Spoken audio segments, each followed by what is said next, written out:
Hello, and welcome back to another episode of Andy's Toolbox. In this video, we're going to do a review of a mini milling table. Specifically, this table. I know that other reviews have been done on this table. It's not in there right now. We'll go into that in just a second. Basically, the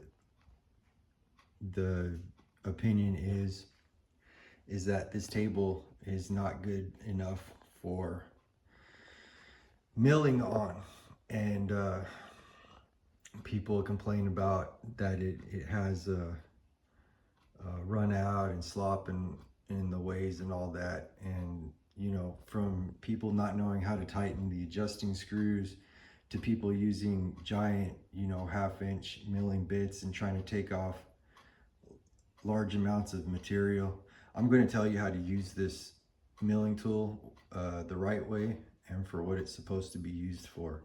So on my workbench here, shop's kind of a mess. I've been working on this part for a while.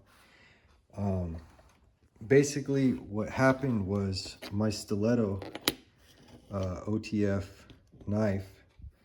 Okay, I got this and I haven't really played around with it much because they're kind of illegal in where I live in California. And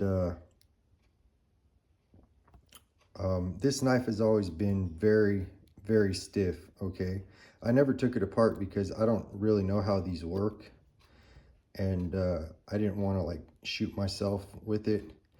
But I was messing around with it, and it broke in the open position. So I felt it was safe enough to take apart because it was already open. I don't still use safety anytime you're doing that kind of stuff. Gloves and maybe a face mask, just my opinion. But I took it apart and figured out how it worked and figured out what was wrong with it. The button, this little piece of aluminum, it's very thin, is it goes into that little groove right there and it pops the knife open and close. And since this knife was stiff, that piece of aluminum wasn't sturdy enough and it just eventually broke, and that wasn't with a whole lot of use. And I imagine that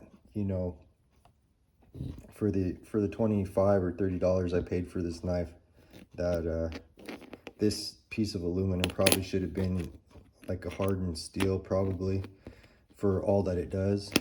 So basically what this does is it releases these with the fins there. It releases these securing. I'm not going to go into exactly how this works, but this piece is the release and safety, and activates the safeties and releases of the knife. So I don't have a TIG welder, and I don't think that you could even, well, you might be able to weld that little end up, but I wouldn't even try TIG welding that. I've never TIG welded aluminum, and I don't know how that would go, but it doesn't look very, I mean, it's a very thin piece, and I know aluminum oxidizes rather quickly. So I made this on that mini milling table. I bought that and I made this. Some of this was hand filed.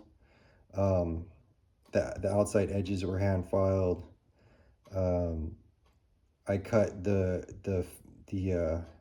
face depth with the mini mill, which was about 2 millimeters depth, and I started out with about a 3.2 millimeter piece of angle iron, and then I cut the runners in there as well. And I mean, it came out pretty good. I had some problems. I had to add a little weld in after I did the face cut because I cut too deep, as you can see on some of this. But machined out pretty good, and now I got I got it all hand filed and fit. And for a project like that, the table, you know, worked out okay. I wouldn't recommend any serious milling on it. That's not what it is. It's for one of those things, if you have the time to really, you know, hand make something, and you just need, you know, some runner's cut and something, maybe something faced off, you know, and you have the time to sit there with a small end mill and you know, dedicate some time to it. This got me out of a pinch. I don't know any machinists in this area. It seems to me like small business has just taken a shit. You know, I talked to a few machinists and they only do certain things like engines or gears or whatever. No small machine shops that would do a single part like this. So over here, we're going to look at what I have here, and I'll tell you exactly how to get this, you know, able to work. So this is a Harbor Freight. I don't know exactly what size it is. This is a Harbor Freight drill press. So these have a lot of slop in the chuck, and this is what people are complaining about. So you can't really do depth with a drill press. So what you have to do is pull this lever back, you know, in the up position, and then take the lock, securing lock, and while you're holding it, lock that in, and that will pressure this up against the little rubber washer, and it will stop the run out from happening. And that's how you get it done. I did have a few mishaps. My bench here, the bolt came loose and this flipped on me. It didn't damage the face of the milling table, but which I don't even know how that happened. You would think there would be damage on it, but it was, you know, like this. And so I had to take a socket and tighten that up real good. And then the side screws loosened up on me as well, and this started pushing, you know, that way, and I had to retighten those real good with the socket as well. So anything else I'm thinking?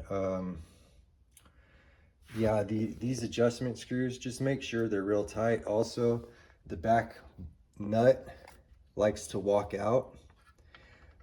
This one has been okay, but I imagine that's because the locking nut is a little bit fresher. This one, the locking nut was loose, nylon locking nut. So what I did was I just snugged it down and put a thin nut behind it to double lock it on there.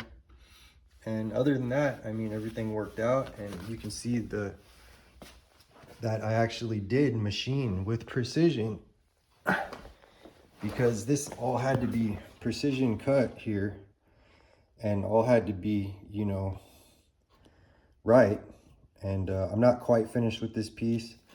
The angle iron was a little short right here. I got to TIG weld that a little bit longer out, and then I'll shave it with the milling, the backyard milling setup I got over there, and then I'll file it by hand. And I'm going to make this a little bit larger than it was, and file out that groove a little bit bigger so it will last a little longer.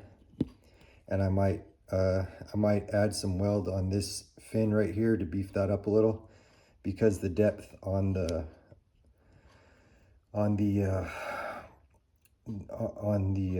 second cut was a little bit too deep.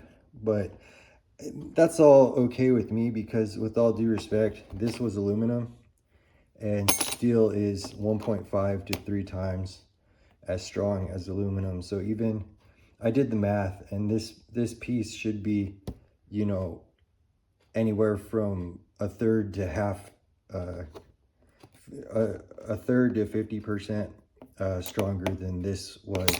And even I might even still beef up the fin there, and I'm making that bigger. So this all worked out. So okay, I guess that wraps up this video. Thanks for watching this episode of Andy's Toolbox. Like, comment, subscribe, hit that notification bell, and get notified when I release content like this. If you like it, please leave a comment for me in the box below, and they're always welcome, and I will get back to you if possible. And keep them clean and respectful. Thanks, guys. See you later.